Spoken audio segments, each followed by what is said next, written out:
Hi, my name's Ed Halligan. I've been a custom knife maker for 20 or 30 years now, not really sure. Got into the custom knife business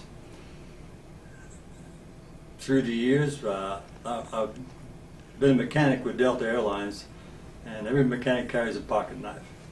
So I thought this would be a good place to get into it, and I started selling a few commercial knives. Anything mechanical is going to break, so once one broke, I had to see what made it tick, and that's what got me started in the custom knife business. In the beginning I did stock removal knives.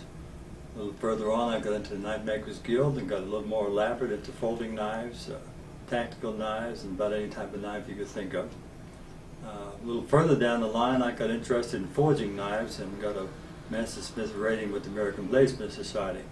I made all my own Damascus, any steel I used or any components. I also, before I started making knives, I did scrimshaw and I carved ivory. So all this fit together into the knife making. So the custom knives all generated from that. Then down the road I decided I'd like to make something different. And way back there was a little knife called a funny folder. And it just intrigued me. And I started making odd knives, odd functioning folding knives. Probably made 20 or so before I come up with the Kiss knife. They all weren't quite as functional as the Kiss knife, and most of them made it in a scrap barrel before very long. But the Kiss knife come along, it was different, it was functional, and it worked. It's been in production a long time. The original design goes right along. This is a very simple two-piece knife. Got 10 parts counting all the screws. When you get to be 76 like me, you don't have too many parts, you'd forget half of them. That's the original Kiss knife. Kiss knife generated from the original one to the peck later on, one little smaller knife, and we made the peck. This was an interesting story.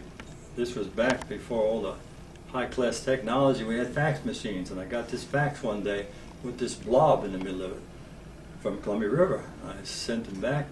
What was this? I said, this was a knife. I told them, well, I was a magician. I wasn't a magician, but a knife maker. And just give me a blade size and we'll go from there. And that's how the peck knife come about. Peck being a small kiss.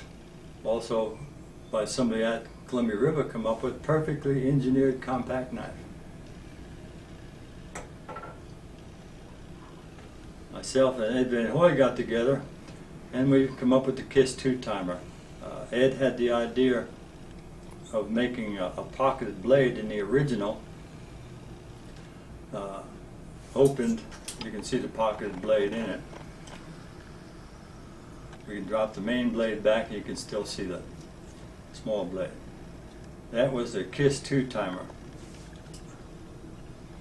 the latest addition to the original Kiss knife family. From there we wanted to, after 10 years, the knife being in production 10 years, we wanted to come up with something new.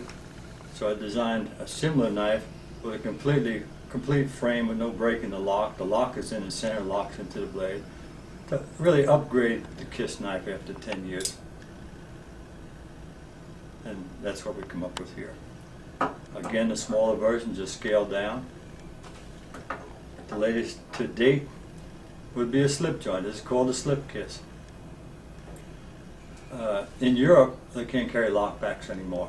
And I had made this doing a demonstration. I made a slip joint folder because it's easy to start people. Somebody bought the one I made at the demonstration, put it on some websites in England, and they got all kinds of letters back, and they sent them on to Columbia River, and that's how this knife come into being today. It is a slip joint, no locks. Stops at 90 degrees, so don't get your fingers. Close it up. Light duty, not heavy duty work. Being I am 76, I was raised in an era before lockbacks. I know enough not to cover the back of the blade. I don't need a back spring. Anyway, that is the latest along them lines. You can find any of these knives at Columbia River's website, www.crkt.com. You can find the knives and a little bit more about me on there also.